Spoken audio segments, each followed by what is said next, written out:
হ্যাঁ রে মা, বলতো তুই কি সত্যি গিয়েছিলি?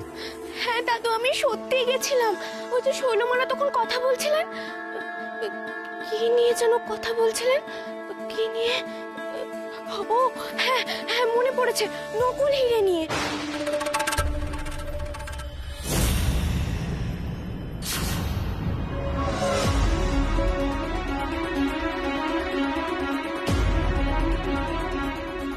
সর্বনাশ, গৌরী সত্যিটা বলে দিল। কি হবে এবার? নকল হিরে? শৈলমায়ের ঘরে গৌরী কথাটা শুনেছে মানে এর অন্য কোনো মানে আছে। না না, এই ব্যাপারটা নিয়ে আমাকে একবার দেবতনুর সঙ্গে কথা বলতেই হবে। কি বললে তুমি? নকল হিরে? নকল হিরে নিয়ে শৈলরা কথা বলবে কেন? তুমি ঠিক শুনেছ তো? হ্যাঁ গো দাদু, আমি ঠিক শুনেছি।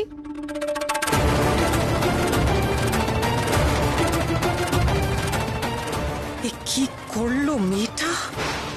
এই মেয়েটা যে আমাদের সমস্ত পরিকল্পনা ধুয়ে মুছে ছারখার করে দেবে। এই বলছি, কি হবে তাহলে? হ্যাঁ, বাজে কেস খেলাম তো। আজে বাজে বকো না তো, চুপ করো। গৌরী, কি বলছো সেটা স্পষ্ট করে বলো। কি হয়েছিল ব্যাপারটা? আমি তো তখন শৈলমায়ের কাছে গেছিলাম যে মায়ের ভোগ কি হবে সেটা জানতে। তখনই তো ওরা কথা বলছিলেন নকল হিরে নিয়ে।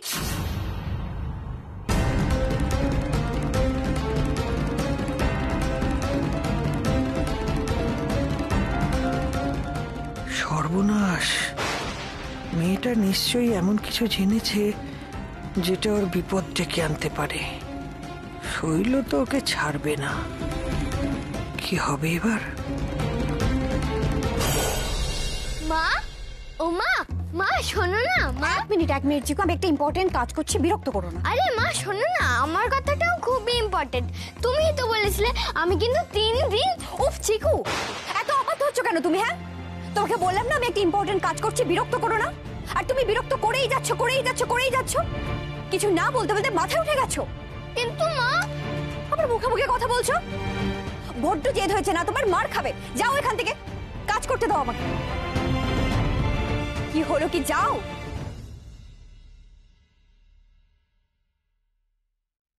তুই আমাকে এরকম ভাবে বকলে তো আমি আর তোমার সাথে কথাই বলবো না। আমি জানি তুমি আর আমাকে ভালোই বাসো না। আমি চলেই যাবো, আমি আর কখনো বলবো না।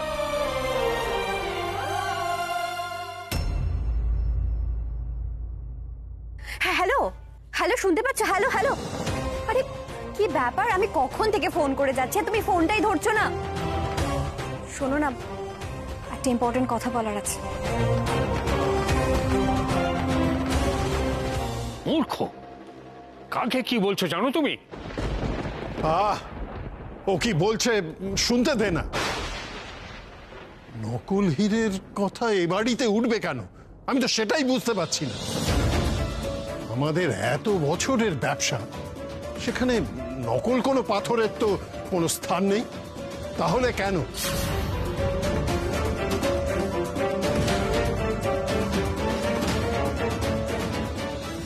বাবা, তুমি কার কথা পাত্তা দিচ্ছ বলো তো? এই গৌরীর কথা।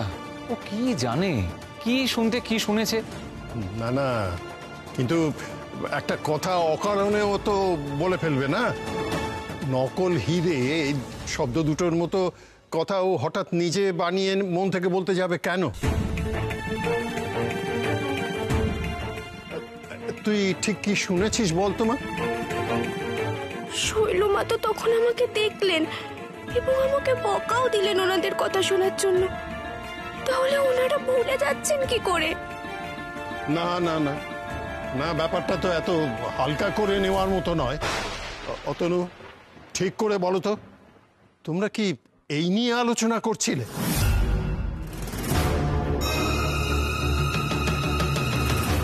জেঠুমনি সব জেনে গেলে তো সর্বনাশ হয়ে যাবে। আমাদের এতদিনের এত পরিকল্পনা সব ভেস্তে যাবে। হ্যাঁ, বলছিলাম তো নকল হীরের কথা, দেখো নিজে বলে নিজেই ভুলে গেছি। আমি বলছিলাম যে মার্কেটে তো এখন নকল হিরে ছেয়ে গেছে সব জায়গায়, তো আসল হিরে পেতে গেলে সেই আমাদের কাছেই আসতে হবে, এটাই বলছিলাম।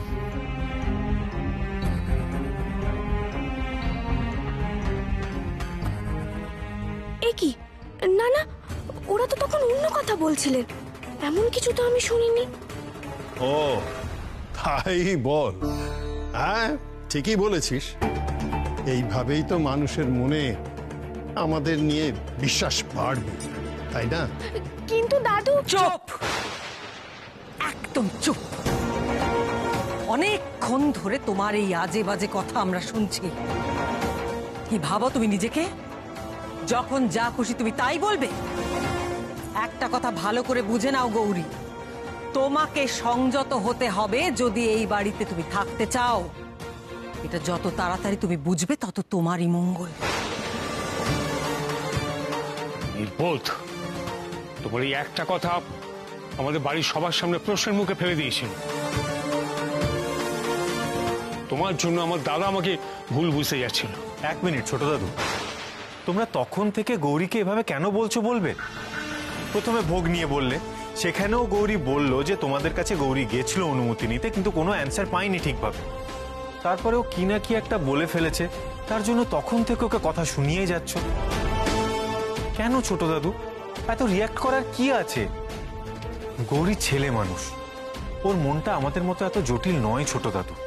ও যদি না বুঝে কোনো কথা বলেই ফেলেছে, তোমার মনে হয় না যে তার জন্য তোমরা ওকে একটু বেশিই কথা শোনাচ্ছ?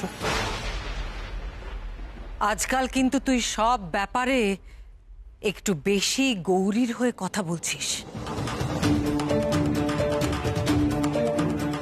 এটাও কিন্তু আমাদের কাছে আশ্চর্যের।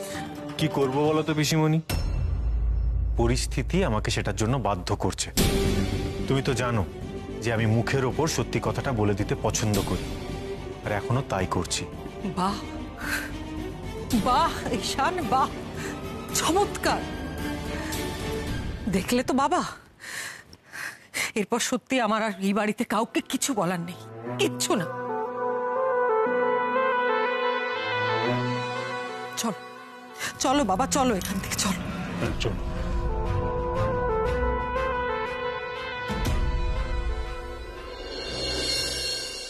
বাবা, তুমি কিন্তু এই বাইরের মেয়েটার জন্য এক মুহূর্তের জন্য হলেও নিজের ছেলের উপর সন্দেহ করেছিলে, সেটা কি ঠিক? পারলে একবার ভেবে দেখো তো।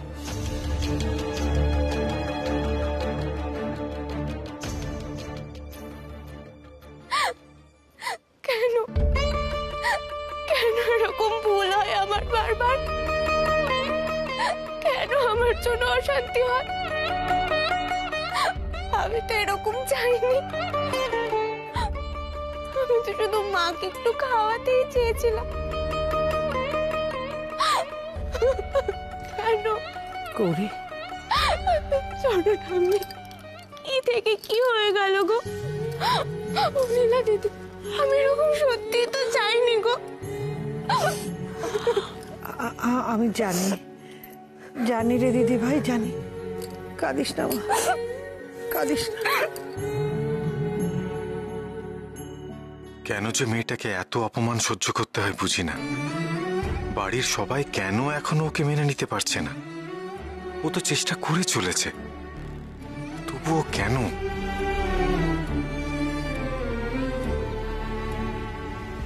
আজ বাড়ির সবাই আমাকে বকলো, শৈলমা আমার উপর আবার রাগ করলেন। আচ্ছা মা, আমি কি কখনো শৈলমার মন পাবো না গো? সব সময় আমি যে কি ভুল করে ফেলি আমি নিজেও বুঝতে পারি না। বৌদি, বৌদি, আরে চিকু বাবু, এসো এসো। কি হয়েছে গো তোমার? তোমার কি এরকম লাগছে কেন? তোমার মন খারাপ? কেউ কিছু তোমাকে বলেছে, বকেছে? তোর আমাকে কে কি বলবে? আমার কিচ্ছু হয়নি তো? না না বৌদি, তুমি আমাকে সব বলো, আমি কিন্তু সব বুঝতে পারি। তেমন কিছু নয় গো চিকু বাবু, আসলে না আমি খুব বোকা জানো তো। ডাক্তারবাবু ঠিকই বলেন, আমি যে না বুঝে কখন কি ভুল করে ফেলি না, নিজেও বুঝি না গো। তাই তুমি ওসব কথা ছাড়ো। আচ্ছা চিকু বাবু, তুমি কি বলবে? আসলে না আজকে আমাকেও মা খুব বকেছে, তাই আমারও খুব মন খারাপ। এ বাবা চিকু বাবু, তুমি কি করেছো? ছাড়ো এগুলো কথা। কিন্তু তুমি জিনিসপত্রগুলো গোছাচ্ছ কেন? কারণ আমি তো চলে যাব। কি? তুমি চলে যাবে? কেন? তোমায় বকেছে বলে? না ওরা তুমি যেও না, না তুমি যাবে না, না বলি তুমি যেও না প্লিজ, প্লিজ যেও না, আমি তোমাকে ঘুমায় যেতে দেবো না বলি। চিকু বাবু, আমার কথাটা একটু শুনো। আমি তোমার কোনো কথা শুনবো না বলি, আমি তোমাকে কিচ্ছুতেই যেতে দেবো না। তুমি আমার একমাত্র বন্ধু এই বাড়িতে, তুমি গেলে আমার কি হবে?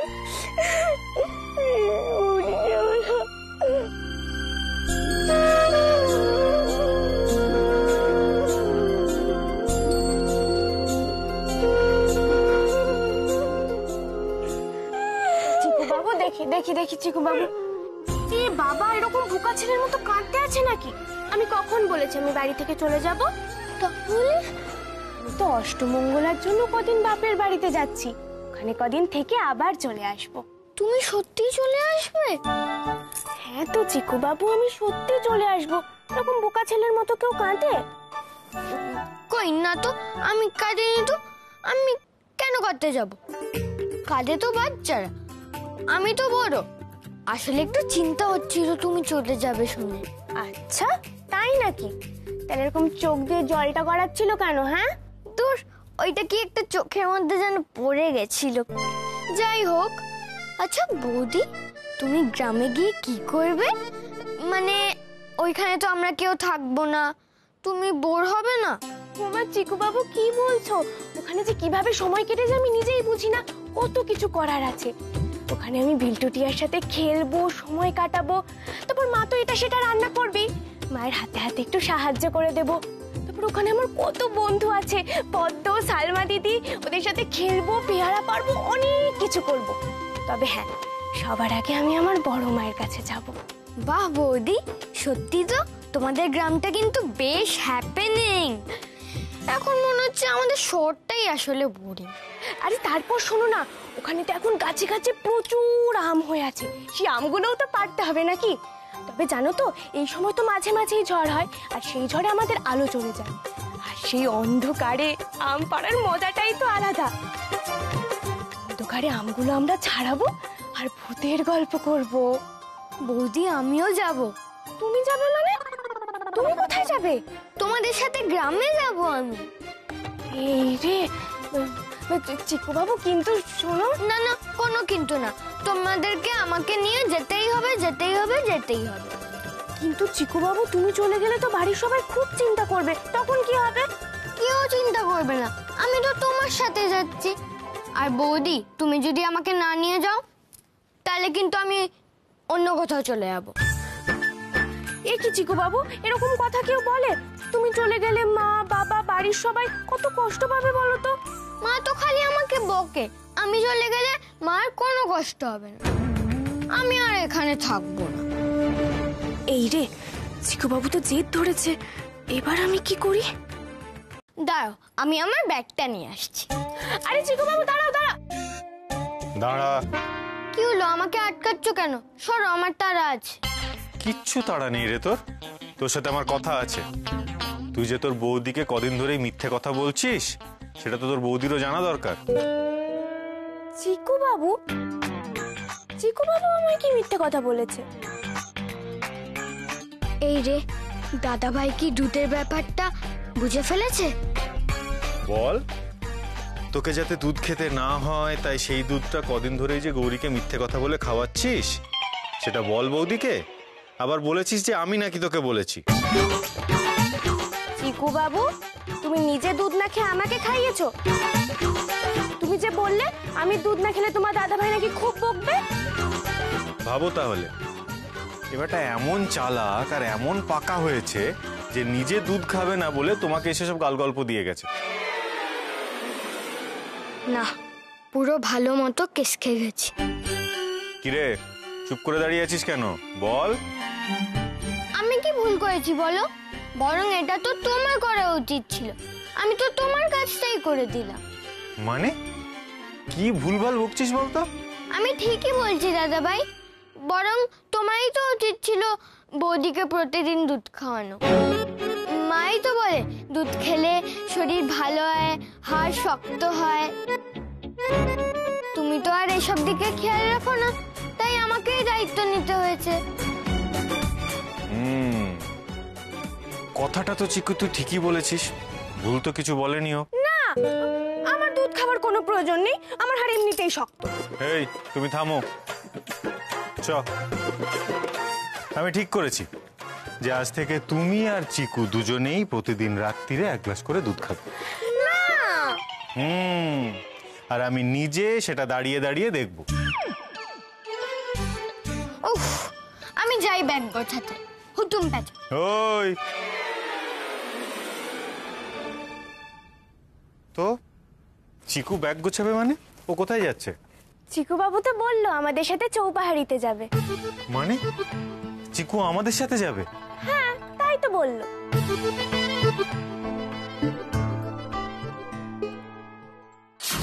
একবার আপনি মেয়েটার সাহস ভেবে দেখুন শৈলমা। হ্যাঁ, প্রথমে তো আপনাকে না জিজ্ঞেস করে মায়ের জন্য ভোগ রান্না করে ফেললো, তারপর আবার কি মোহন ভোগ। হ্যাঁ, তারপরে হুট করে সবার সামনে বলে ফেললো নকল হিরে। না না, মানে আমি বলছিলাম যে এর জন্য তো ওর একটা শাস্তি পাওয়া প্রয়োজন, তাই না শৈলমা? বেশ একটা কঠিন শাস্তি। চুপ! এত কথা তোমাকে কে বলতে বলেছে মাধুরী? হ্যাঁ, তুমি জানো না ওই মেয়ে যা করেছে তার সঠিক শাস্তি ও পাবে? তুমি জানো না আমার কুদৃষ্টি যার উপর একবার পড়ে তার কোনো নিস্তার নেই। ঠাকুরজি, আমায় ডেকেছো? এসো এসো এসো শ্রীমতী, এসো। তুমি এই অসময়ে কেন ডেকেছো গো? কোনো সমস্যা হয়েছে? সমস্যা? না না না না শ্রীমতী, সমস্যা নয় তো। আমি দৈব দৃষ্টি দিয়ে দেখতে পেয়েছি ঘোর অকল্যাণ, মহা বিপদ হতে চলেছে। বিপদ? কার বিপদ? আমি তোমাদের আগেও বলেছি, আজও আবার সেই একই কথা আমি তোমাকে বলছি শ্রীমতী।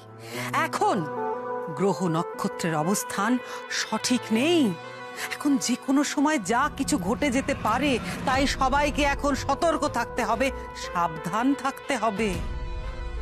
শৈলমা আবার নতুন কি ফোন দিয়ে আসছেন? ঠাকুরজি, তুমি কি নিয়ে কথা বলছো? আমি কিচ্ছু বুঝতে পারছি না তো। এইরকম সময় তুমি তুমি ঈশানকে অষ্টমঙ্গলায় পাঠাচ্ছ?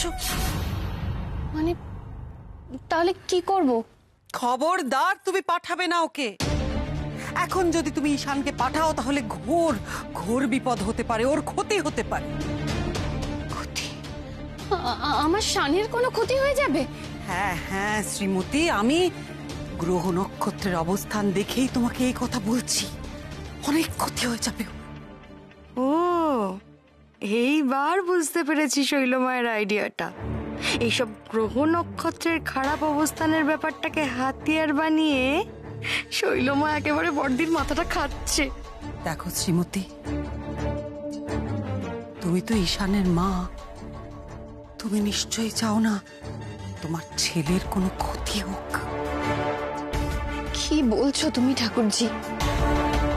শান আমার একমাত্র ছেলে, আমি মা হয়ে ওর ক্ষতি চাইতে পারি কখনো? কখনোই না শ্রীমতী। আর সেই জন্যই তোমাকে কি করতে হবে, অষ্টমঙ্গলায় যাওয়া থেকে তোমাকে ওকে আটকাতে হবে। তোমাকে দেখতে হবে যাতে কোনোভাবেই ও বাড়ির বাইরে একটা পাও না রাখে। তবে তুমি কি করবে, কিভাবে করবে, সেটা তো তোমার ব্যাপার।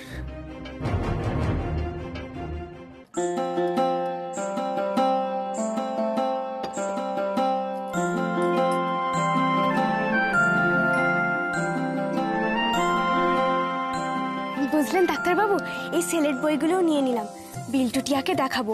ওরা যেই শুনবে আমি পড়াশোনা করছি পুরো চমকে যাবে। আচ্ছা বেশ, দেখিও। উফ ডাক্তারবাবু, কতক্ষণে যে কালকে সকালটা হবে, আমার তো রাতে আনন্দে ঘুমিয়ে আসবে না মনে হচ্ছে। আবার আমরা চৌপাহাড়িতে যাব, সবার সঙ্গে দেখা হবে, গল্প হবে, কত মজা হবে। আবার আমি বড় মাকে খাওয়াবো, ঘুম পাড়াবো, গান শোনাবো, খুব মজা হবে ডাক্তারবাবু। গৌরী, তুমি এক্সাইটেড সেটা বেশ বুঝতে পারছি, কিন্তু রাত্রিরে যদি না ঘুমো তাহলে কিন্তু কাল সকালে শরীর খারাপ করবে। বাবা রে বাবা, ঠিক আছে, না হয় ঘুমানোর চেষ্টাই করব। সব সময় আমাকে বকে, ভালো লাগে না।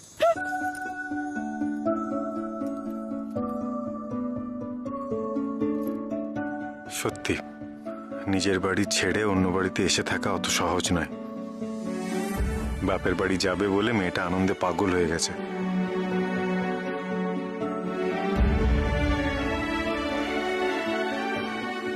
গৌরী, গৌরী, নীলা দিদি, আসছে, ওটা লুকো, জলদি জলদি দেয়। গৌরী,